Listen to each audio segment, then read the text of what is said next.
ఇశ్రాయేలీలందరూ గొలియాతును చూసి భయపడ్డారు. కానీ దావీదు తన చేతిలో ఉన్న కర్రతో గొలియాతు దగ్గరికి వెళ్ళాడు. ఇశ్రాయేలీలందరూ తన శత్రువు యొక్క ఆ వినాశనపు రహస్యాన్ని గుర్తించలేకపోయారు.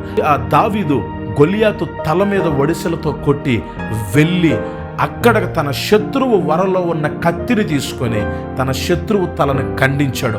వీళ్ళందరికీ తెలియలేదు శత్రువుని సంహరించే ఆయుధం ఏంటో. కానీ దావీదుకు తెలిసింది, శత్రువుని సంహరించే ఆయుధము శత్రువు యొద్దనే ఉంది. నీ శ్రమలోనే నీ విజయం ఉంది, నీ బాధలోనే నీ ఆనందం ఉంది, నీకు వచ్చినటువంటి రోగములోనే దేవుని మహిమపరిచేంత గొప్ప స్వస్థత ఉంది.